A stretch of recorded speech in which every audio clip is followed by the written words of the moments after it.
as you guys know, I mean, the only way to really try to judge these things or put these things into perspective for me is, we all know the proof's going to come out months, years down the road, but I think a good measuring stick for me is, who did you beat to get them? And then the ones that you didn't get, who beat you on them? And I think if you use that criteria, and that's all we really have to go on right now, I would say, and I'd probably put in there by far, this would be the highest recruited class that we've had since I've been here. So I don't really know how else to judge it if we're looking for some kind of ranking, other than this class was much more highly recruited in comparison to the other classes. And the people that we lost kids to were all significantly higher, I think, if that's the way to say it. You know, we were able to put 2 of our players on scholarship from last year that absolutely deserved it. Jake Rothschiller went on scholarship starting the 2nd semester, and Kenneth Maxwell. We have 3 players that are already enrolled in school: Blaze Fountain, Raymond Baylor, and Stanley Barnwell. The other thing, this class, you know, we signed 16 high school kids. 6 kids from the Los Angeles area, which, you know, again, we do everything as a staff. We do everything as a team. We go in the home with 2 or 3 coaches a lot of times, position coaches. And I don't really like to signal anyone out, but Scott Baumgartner did just an absolutely tremendous job in Los Angeles. You look at who the schools we beat on those kids coming from there, it's really impressive. So certainly his familiarity with the place, his connections with the place, and then just an all-out effort by our staff. 6 kids from Los Angeles. And again, there were closed schools in much closer proximity than New Mexico on these kids, and we were able to pull it out. We signed 5 kids from Texas, 4 in-state players from New Mexico. You know, we signed a player from Detroit, a player from Chicago, actually Jackson, Michigan. So, you know, it's a nucleus for a good class. We didn't get them all, but I will say this, you know, we've come a long way. You know, I said it during the season. I don't think anybody absolutely looks forward to us being on their schedule. And I don't think anybody really looks forward to us coming in and recruiting kids that they're going to recruit against, because they're going to get our full shot. So we compete hard and we recruit hard, and it's definitely going in the right direction. Definitely going in the right direction. So no sense to stand up here and keep talking. One other thing I went through here again, and I try to be as accurate as I can be, and really agenda-free, you know, other than to say what I see. I think there's 7 players that had true BCS offers that we signed here this year, 7 of them. And in our world, that's pretty good. That's pretty good to be able to beat 7 kids, or to sign 7 kids that had true Power 5 conference offers. So, Rick, you want to start it off? Is, based on the size of your senior class of 21, the ceiling, is it? Actually, we can take one more. We have one more. I really, you know, depending on who would have committed to us late last night, I may have used it, but I really wanted to keep that open. One more spot. And you know how this works. We're really, it'll just be the 85 come August. So if we do lose a player on our team from now until August, then we would maybe have 2 spots to give. So right now we're sitting here, we have 1 spot. Sam Abani's not back. Man, we did about all we could do on that one. And I wish him well. I'm not sure really where he went. I don't know if we know for sure. Other than that, that's the only player, I think, Brian, right off our roster that would have been back with eligibility that's not back is Sam. So we could have gone one more and we didn't. With two of the local kids, Gabe and Cameron, they're multi-talented athletes. Have you decided how you plan to use them? Yeah, I think, Cameron's going to start off at quarterback. That's something he feels very strongly about, and we feel very strongly about. We really like his skill set. I really like his tenacity and his competitiveness. He's definitely a good runner, and he's not shy about running. Gabe will start off at safety. That's where Gabe wants to start out and play. So, yeah, we've made a decision, and that's how we're going to start. Along those same lines, Teton, is he strictly defensive end, or going to line him up as a tight end at all? Or? He's defense. Yeah, Teton's going to be an outside linebacker, a defensive end type athlete, and yeah, Teton will start off on defense, absolutely. Coach, you mentioned those 7 guys that, had true, Yeah. big-time offers. More of a local aspect, though, in getting Teton, a guy that had multiple offers from big schools. Do you feel like, that's a big step for this program to keep a local guy here, where most of the time the local kids that get those big offers take off? I think it comes down to the individual. I really do. We came very close on another local player that we had a great relationship with, over a 2-year relationship, and somebody came in and offered him a scholarship sight unseen about 10 days before the signing date, and that's where he went, which I wish him well. So I think I don't know that you ever cross that point where you can say, okay, we're past the point now, every local in-state guy is going to stay. I don't think that's realistic. So it's a case-by-case, player-by-player situation, but really excited to have Teton. I love Teton's family. He's a guy that has a tremendous upside. Watched him play basketball, watched him play football. As you mentioned, he really could have gone to any school in the country, quite honestly. And now we have to bring Teton in. And he's a unique guy. I think he came to the University of New Mexico for a lot of reasons, a lot of reasons. I think people on our campus, faculty reached out, and we gave him some scenarios that I don't think he could have had other places that really worked for him and worked for his family. So we're excited to have him. He's really a neat kid, and pretty unique name, right? I think Teton Saltez can make a heck of a name here in the state of New Mexico, and it's going to be kind of fun to watch over the next couple of years. Did you find it easier, Coach, recruiting this time around based on the success you guys had this last season? I think, JP, we were able to go head-to-head with more people. We have definitely developed credibility.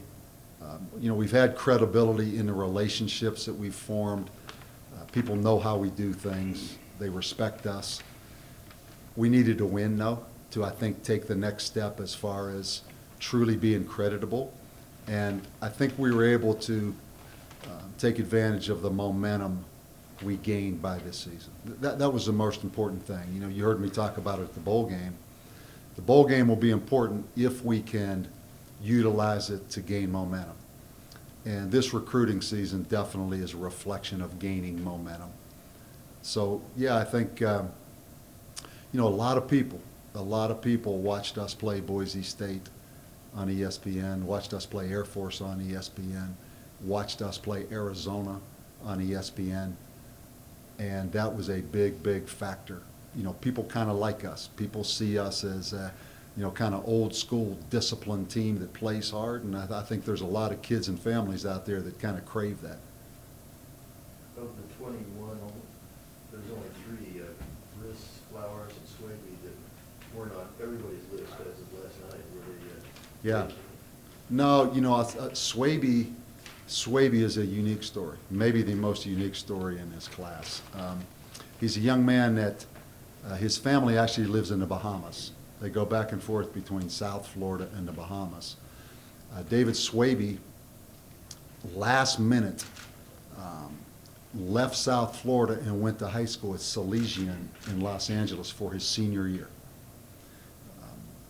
and was on nobody's radar. We got on him early, offered him, came in for bowl practice when we were practicing, committed to us. At that time, still didn't have much going on. 2 weeks later, after the bowl, in January, I go into school. Washington State, Indiana, and Arizona State are there and offer him. The same day I went into school, I sent Jason Lensmeyer to the Bahamas to see the family. And Jason spent the day in the Bahamas with the family because you have to do it on the same day. And in the end, that's what allowed us to hang on to David Swaby. So we've been on him all along. It's just he's not been on many lists because of the circumstances of his high school career. But he ended up being as highly recruited a player as we have recruited here.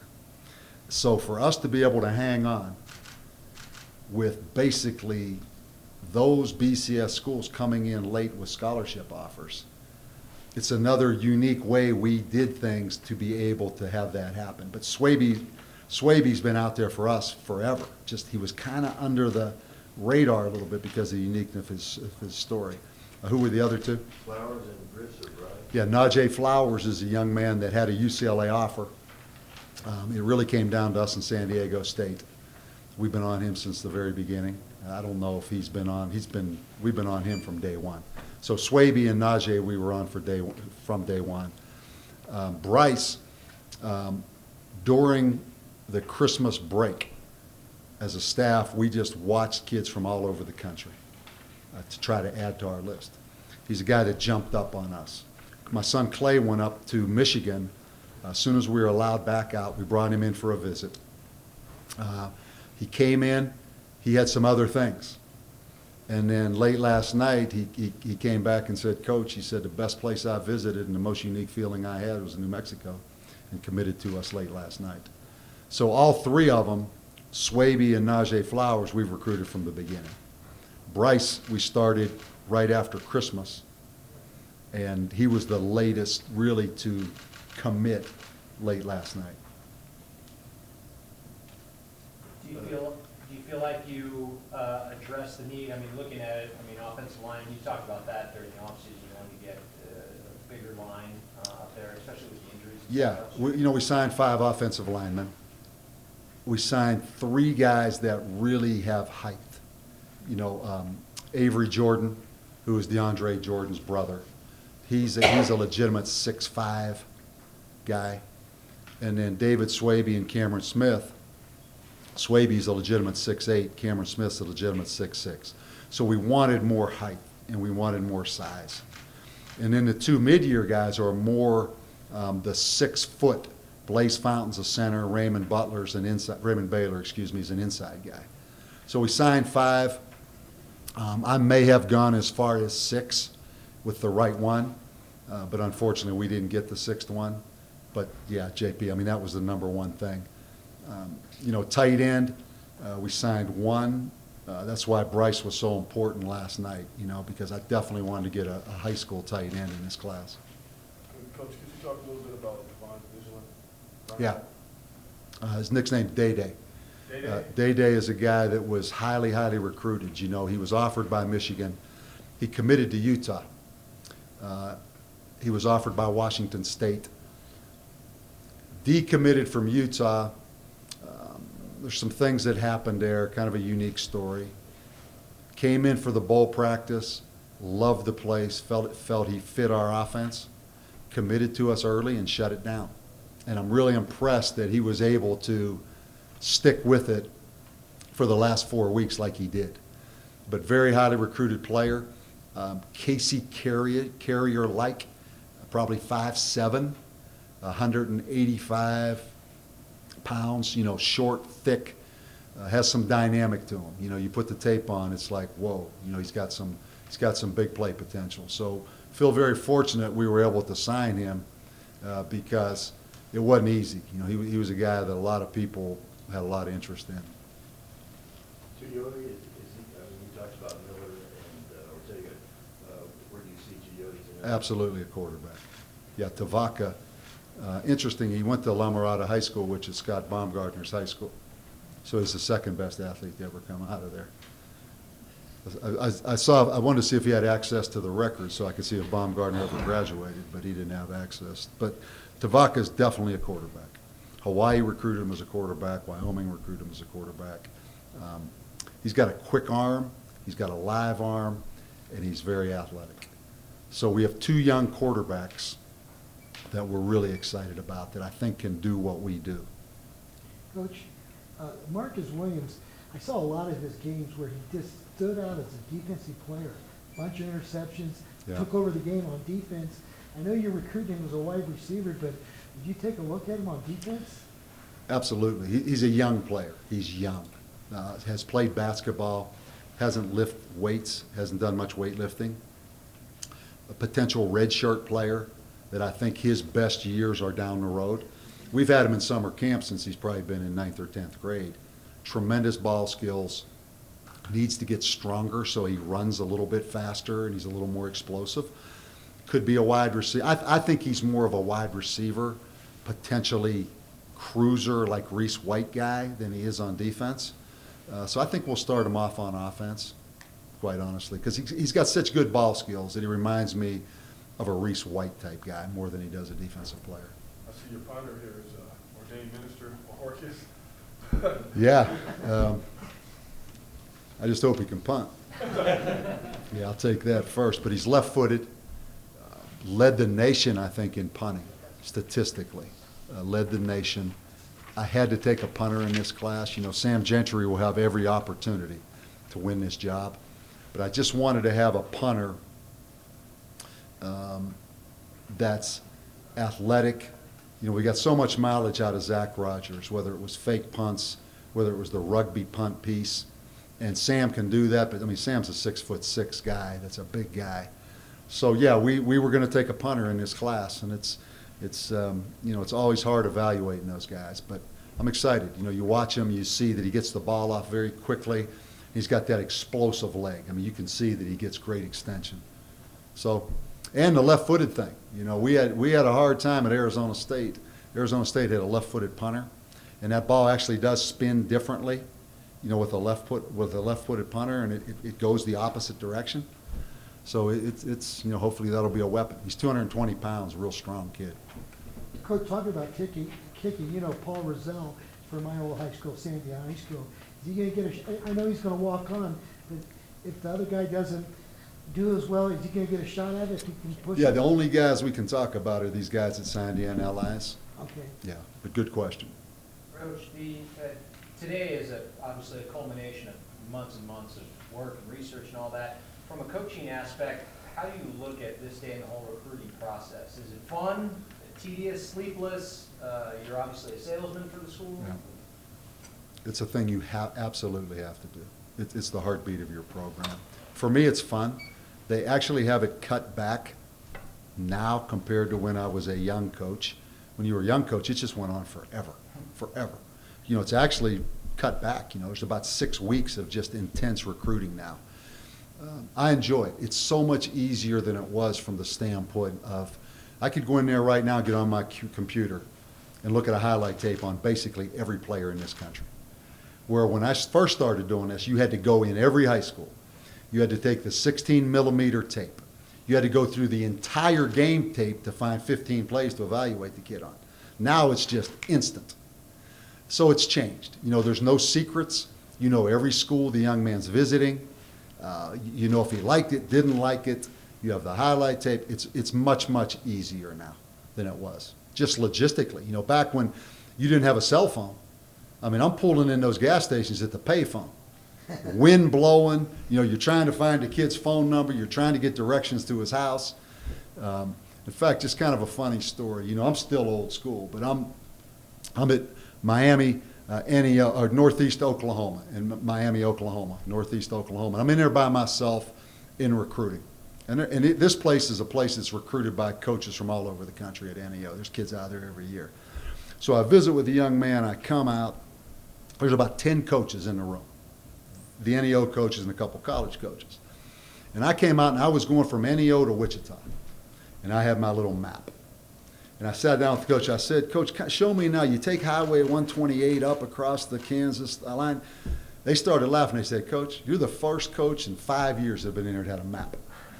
You know, but just back to how much more difficult it used to be logistically. So I think it's much easier than it's ever been. And it really is fun. It's fun. It's really fun when you're winning and you're building and people see it.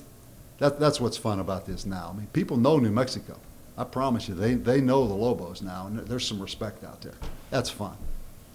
You signed the 3 DBs, is that what you wanted? 3 is what you wanted? Well, honestly, we had another 2 that ended up, you know, we lost 1 to West Virginia, we lost 1 to Illinois, you know, that we set the bar pretty high. I would have liked to have had another corner. I would like to have had another corner, honestly. I felt like we needed 1 more. You know, when you say 3, really the corner that stands out is Corey Hightower, the young man from Huntsville. We took 2 kids. Bob the Best did a great job in Huntsville, Texas. We went in there.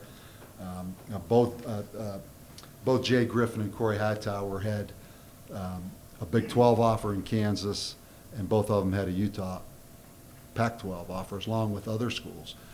Both those kids are very, very athletic. Jay Griffin's more of a slot kick returner. Corey Hightower's a longer corner. He's the guy from a coverage standpoint that I think gives us the best opportunity. And Stanley Barnwell's the taller safety. And then, you know, Gabe Ortega's going to be a safety as he grows into that position, would be the 3, I think. Peak, absolutely. Peak is a very physical football player. I think he's a nickel. He's kind of a combination safety corner. Was a Fresno State commit. He's a good player, Peak. He can pack a punch. Yeah. How much of it is need versus, you know, talent, and high school versus junior college when you're kind of putting together your game plan? Yeah, I thought last year, and you can go back and look, I think we went a little heavier junior college, particularly the late junior college guys. You know, Nias Martin came in here, Maurice Daniels, Marquez Mackey, who we redshirted, Johnny Williams. We took a lot of junior college kids. And I thought it was important we came back again now this year and really have a strong high school base. And 16 high school players is a significant number. So, yeah, I want to keep that balance. You know, I don't want to get overloaded on junior college guys. And also, we you know, some developmental guys, some young guys that are just developmental with really good potential. So we try to balance that, yeah. Coach, going back to your label of the best class that you've had, is it, what stands out to you? Is it, you know, ability to help now? Is it No. I think absolutely it's just, I know who was in that living room trying to recruit them, so I know who we beat schools on to get. It's a higher caliber of competition. You know, we put ourselves in a little bit higher level competitively. And some of the teams that we beat, quite honestly, for players, we have not been able to beat before. So I simply judge it on that. You know, how all this plays out, we'll all see. And then the players that we lost to other schools, they were all schools that were probably farther up the food chain, quite honestly, than we are right now. So we've increased our marketability to recruit at a higher level. And that's the only thing I can judge it on. And so from that standpoint, we're making progress. Coach, so on these freshmen, do you go in and tell the freshmen that you'll probably be redshirted? Is that what you normally do when you see these freshmen, or? No, I don't like to do that. You know, I think it's human nature. If I tell you I'm going to redshirt you, that you kind of cruise a little bit, or it's kind of a safety net to where, okay, I'm just going to show up and I'm probably going to get redshirted anyhow. I'd rather say, listen, you come in here and put your best foot forward, and then we'll make the decision. So you haven't made a decision at all until you see them, and there's a chance maybe that might be a couple freshmen that might end up. Yeah. Again, just as I said, you know, you try to judge these classes. Hey, you're kidding yourself if you really, really say you know. The only thing I can judge them on is what I just said about who recruited them. But to sit here and say who you think's going to come in and play, yeah, we got an idea. I mean, I could go through each kid based on the position he plays, what our needs are, and also how highly he was recruited, and I could probably have a pretty good guess. But I've been surprised a bunch of times. Reese White wasn't recruited by anybody, right? Cole Gauchi wasn't recruited by anybody, not even New Mexico before I came in here. David Anaya wasn't recruited by anybody. I mean, I could keep going. Nias Martin wasn't recruited by anybody. Came in here with no spring ball and started for us last year. So it's not an exact science. It really isn't. When you have your conversation with them right after they're signing, is there, what's kind of like the general theme on what? Right after they sign? Yeah. I don't even want to talk to them. I'm so tired of talking to them. Believe me, they're the same with us. They have heard so much, and we've talked to them so much. It's like, thank God. On both parties. I've signed a national letter, Coach won't be calling me. And trust me, I really don't want to talk to them for a while. So there is no conversation now for a few days. I'm being dead honest. I'm like this now. I don't want one more question about where you're going to be on the depth chart or what number you can wear, or I don't want no more questions on that. I want to talk about no more statistics about the state of New Mexico. I don't want to talk about crime rate anymore. I don't want to talk about economic profile. I've been the biggest advocate for the state of New Mexico over the last 6 weeks. I want no more statistics that I got to talk about. Right, Rick? Yeah. So, Coach, who's the fastest guy on the team on this recruit? Do you think is the, you had to put on a speed race? Yeah, I think that's a good 41 question. yards. I would, and again, I hate to do this because, you know, if I can't answer it. I'm not going to, I'll tell, off camera, off microphone, off camera, I'll give you my opinion. Okay. See, I've learned a little bit over the years. Right, Rick? Because I know there's how many more guys? There's 20, He's from Texas, I know. 20, yeah, there's 21 more guys or 22 more guys are going to be upset if I say who I think's the fastest. Right? He's from Texas, I bet you. I'm not even going there. We got some really good California. No, we got some great New Mexico kids. I'm not going to go there and say that Texas kid's faster than that New Mexico kid now. Coach, the way the New Mexico Bowl looked on TV and everything, the presentation and all that, and just like when you guys were still in the last throes of recruiting and stuff like that, how much did all of that help? You know, just even being in a bowl game, the name New Mexico, to see Yeah. how pretty everything was. Yeah, Van, I would explain it, it's like one more piece of the puzzle. You know, it's not one thing, it's a cumulative effect of things. It's one more piece of the puzzle. And that's what this recruiting class is. But I will say we are definitely going in the right direction. We are definitely going in the right direction. And this, I think this confirms it.